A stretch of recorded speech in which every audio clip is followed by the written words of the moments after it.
Here we are on Monday of what we call Holy Week, and yesterday we celebrated Palm Sunday. And we could say, well, why is it called Palm Sunday? It's because this is the day that when the people of Jerusalem came out to meet Jesus as he was coming into Jerusalem on a donkey, and all those who were with him as pilgrims coming into Jerusalem with him, well, they waved the palm branches that they had cut, or they laid their cloaks on the road. And we're not really exactly sure whether Jesus had his triumphal entry on the Sunday or the Monday. But one thing we can be sure of is that it did happen. Why? Well, firstly, we're sure it happened because it is written in Matthew, Mark, Luke, and John. So that's proof enough. Not just because it is written as historical fact, but because we as Christians believe the writers were inspired by God to write what they wrote.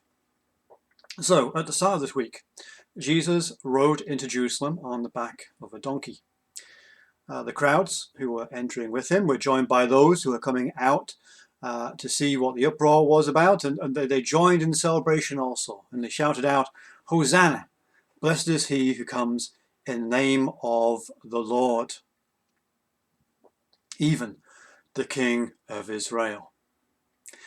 And when we piece the gospel accounts together, as we're doing over the course of this week, what we find is that, well, a few days before the feast of Passover and Holy Week, as we call it, Jesus and his disciples were in Jericho. So before the weekend, Jesus and his disciples were in Jericho, which is about 15, 16, 17 or so miles to the east of Jerusalem.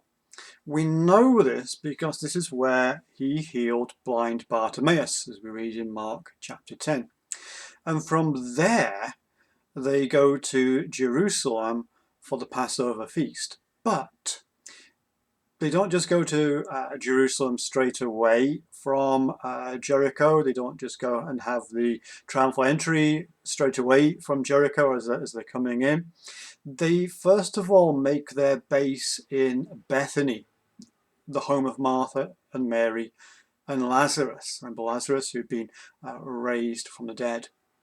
And it is whilst there that Mary anoints Jesus' feet and wipes them with her hair. And this at a time when they'd put a meal on for him in the evening. And so what we find is that each evening during this week, Jesus and his disciples will return to Bethany.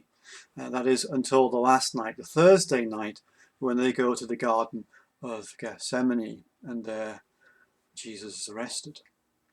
So Jesus spent at least one night in Bethany after leaving Jericho before his triumphal entry, maybe even two. And we know that the people in Jerusalem heard that he was in Bethany after coming from Jericho, and so some of them went out to see him at Bethany. And as we say, we know that Mary and Martha hosted a meal for him where Mary anointed him. So he could have stayed in Bethany 1 or 2 days before he entered into Jerusalem in his triumphal entry. So he could have stayed either the Sunday or the Monday. So the Sunday or the Monday could have been Jesus' triumphal entry. But anyway, let's get back to it. To fulfill the prophecy and all the prophecies, Jesus needs a colt to ride on into the city. That's from Zechariah, which we'll come to a bit later. Now, Bethany isn't on the main Roman road into Jerusalem from Jericho. And also it would have been too far for people to be waving palms and laying their cloaks all the way into Jerusalem from. So it's probable from what we read that the village of Bethphage or Bethphage, or however you want to pronounce it, is the place where the colt and its mother lived and where Jesus started his triumphal entry from. So a few things to note here along the way. Firstly is this, it's the compassion that God has even for animals, and especially when we read that in contrast to the Philistines in 1 Samuel chapter 6, when the mother cows, were separated from their young calves so that they could pull the cart to return the Ark of the Covenant. The mother calves were separated from the young calves. But anyway, here with Jesus, the mother and the colt are kept together, stopping the young colt from getting very upset and the mother from getting very upset, especially when the crowds are pressing in. So that's just a bit of an insight there. Secondly, more importantly possibly, we see the foreknowledge of Jesus. Now, listen to me.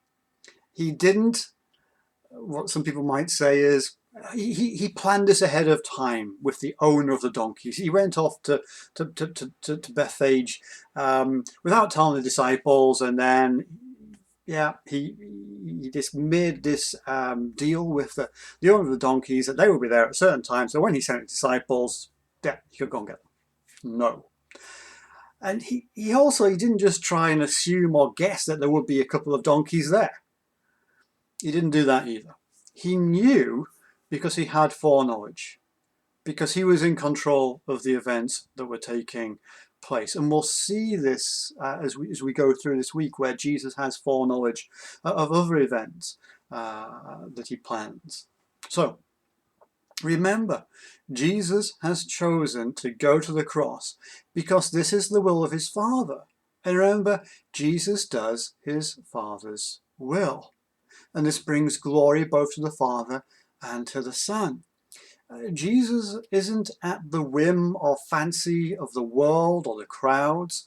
He's not a victim. Jesus is sovereign. Remember, he turned his face to Jerusalem. He knew what he was about to do. It's not fate. And so what does this do? Well, this shows us that we can trust God. We know that when we place our lives into his hands, well, we know that we can trust him because he is faithful to keep us. And this also gives the disciples encouragement. Remember, they're going to go through a really bad week. And it shows them that Jesus is who they say he is. I mean, they've even said, you are the Messiah, the Son of the living God. And so what's happening here is Jesus is giving all of them these signs. These are all signs to his disciples that he is in control of his own destiny. It's not just chance. It's not fate. It's not just guesswork. It's Jesus having that foreknowledge. Because remember, the disciples are frightened. They are afraid. They're anxious. Remember how when they were on their way to Jerusalem, and the disciples were getting anxious and afraid, Jesus takes them aside, and we read what he said to them in Mark 10, verses 33 and 34. He says, "See, we are going up to Jerusalem, and the Son of Man will be delivered over to the chief priests and the scribes, and they will condemn him to death and deliver him over to the Gentiles. And they will mock him and spit on him and flog him and kill him. And after 3 days, he will rise." So this is Jesus, even before they get to Jerusalem, just laying it on the line. Just saying, this is what's going to happen. But don't worry, it's all under control. Before now, remember, Jesus had always wanted the truth about who he was to be kept quiet, because he still had his teaching to do, his public ministry to do.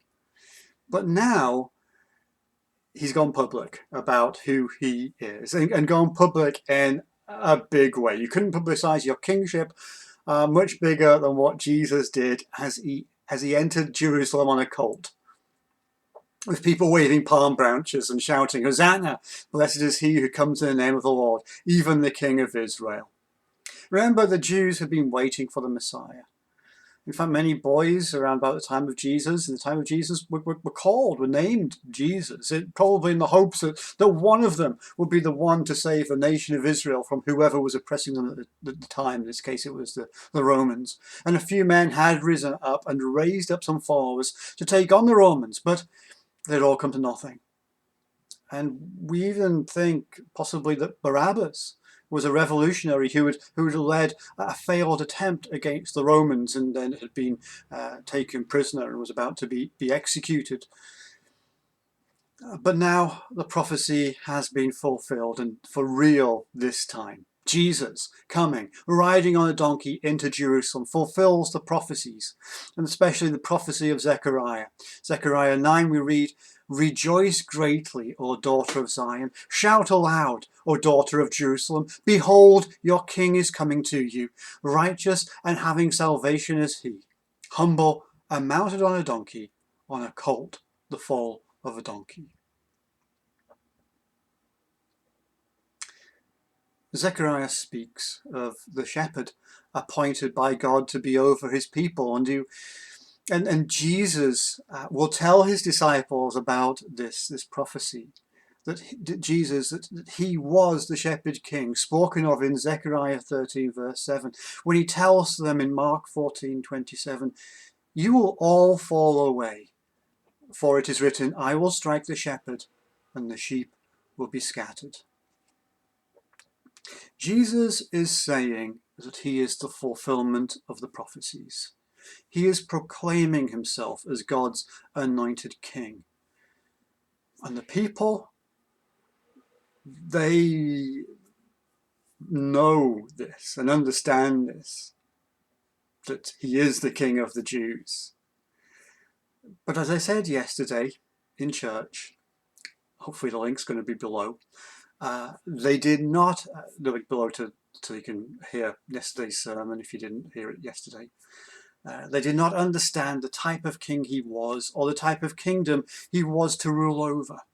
He was like no other king they knew, ruling over a kingdom like a kingdom they hadn't come across before.